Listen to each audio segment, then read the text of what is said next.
Have you ever been motivated by promising content on the internet that guarantees a boost in your metabolic health, but it didn't give you the right results?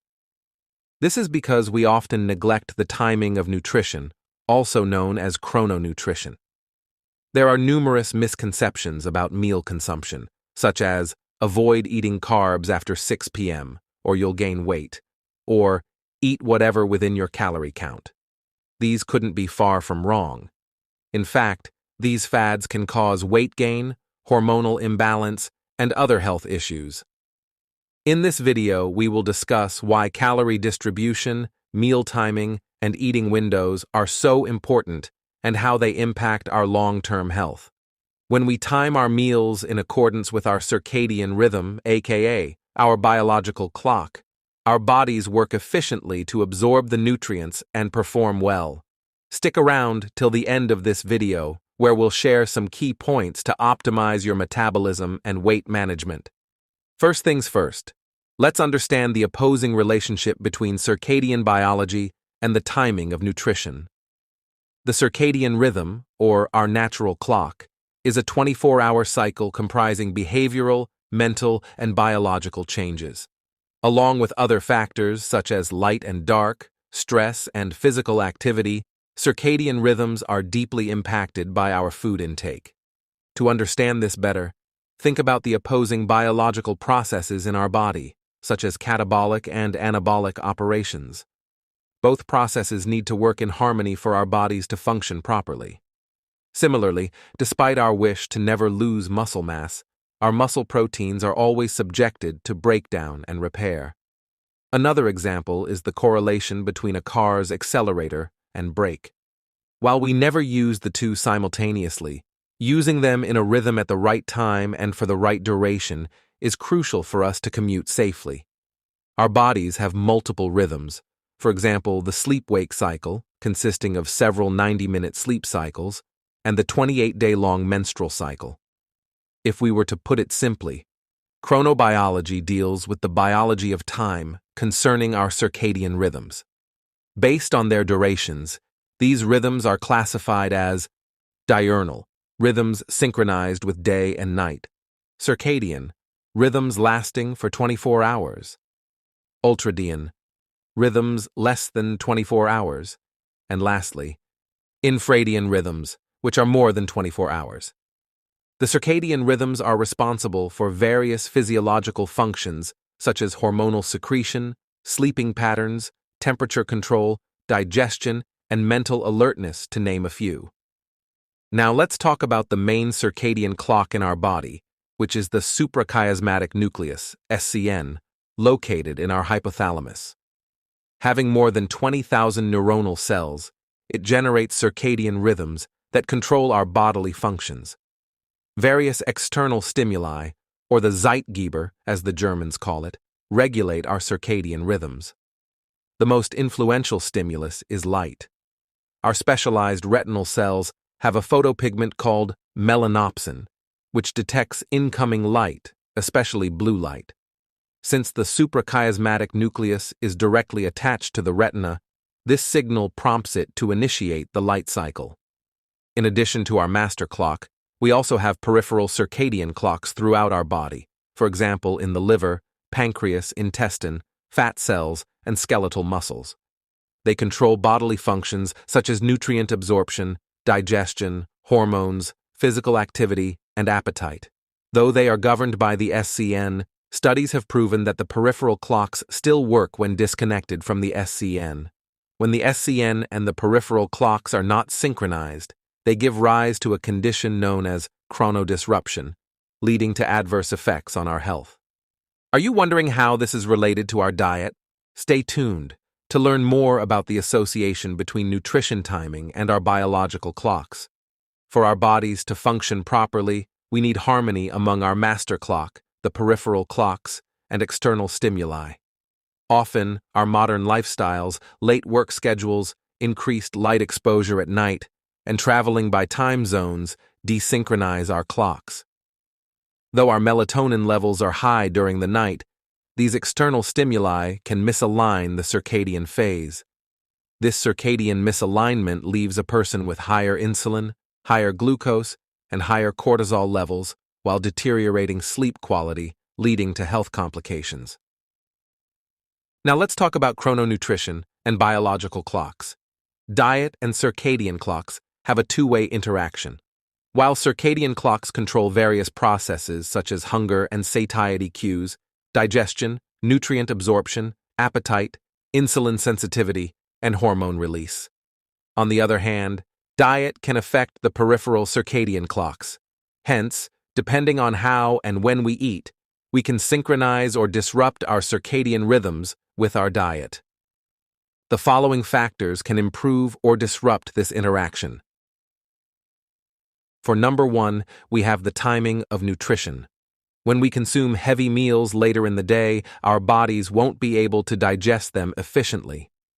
According to a study, people who consume a major chunk of their daily calories 4 hours before their bedtime are prone to have a higher percentage of body fat. This disrupts the DLMO, aka dim light melatonin onset.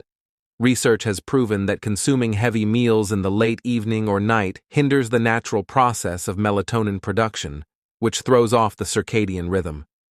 If those meals are high in carbs or sugar, you'll even end up with higher glucose levels. Our insulin sensitivity is far greater during the day and less at night, so a high-carb meal before bed will ruin your body weight goals. That's a given. So if we can't eat high-carb meals or heavy meals near nighttime, does that mean we can do so in the AM? Turns out we can. Actually, our metabolic rate is quite high after an hour of waking up, so eating a good meal earlier in the day is a great way to allow your body the required caloric expenditure. Also, some studies play down skipping breakfast until the afternoon, as it is not great for metabolism and yields lesser energy for the rest of the day.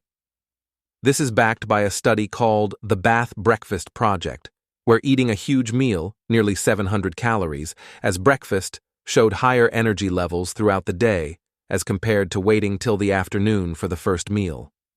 Despite excess caloric consumption by the first group, there were no changes in their body composition and energy levels as the excess energy expenditure balanced the extra caloric intake.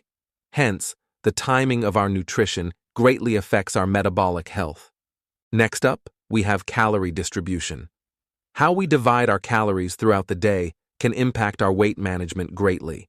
According to a study in 2013 by Daniela Jakubowicz, 2 groups were given a 1,400 kilocalories diet daily, with 3 meals as breakfast, lunch, and dinner given at the same time, spaced by intervals of 3 hours. One group was given more calories in their breakfast, while the other was given more calories in their dinner. It was observed that the heavy breakfast group lost more weight than the heavy dinner group. The difference between 8.7 kilograms versus 3.6 kilograms is proof that consuming more calories during the earlier day is better for our metabolism. It lowers blood glucose and the appetite hormone ghrelin levels, which are mandatory for normal body functions, and weight management. The third factor that affects chrononutrition is consistency in eating patterns. Did you know that our erratic eating habits can put us in metabolic jet lag? Often we eat at variable times throughout the week, which usually extends into the late hours over the weekend. This disrupts the circadian phase, as proven by a research in 2015. It is similar to regular jet lag, where traveling by time zones changes your sleep cycles, altering the sleep-wake pattern. When you don't stick to a consistent eating routine, you can end up messing up your circadian clock. There is another study to support this theory. For 2 weeks, a group was given 3 main meals and 3 snacks every day, whereas another group was given meals varying from 3 to 9 times per day. The results showed that those with a fixed meal frequency ended up having steady blood sugar levels after their meals. Lastly, we have eating windows.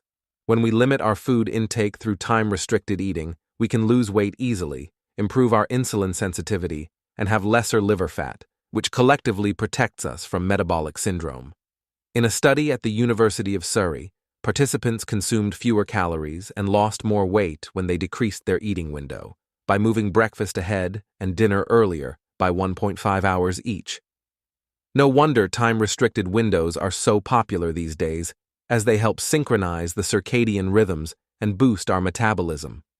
To sum it up, we can synchronize our circadian rhythms if we follow a consistent eating routine within our time-specific feeding window, with more caloric intake earlier in the day. Now that you know all about the importance of mindful eating, you might be wondering how to match your workout routine to the timing of nutrition.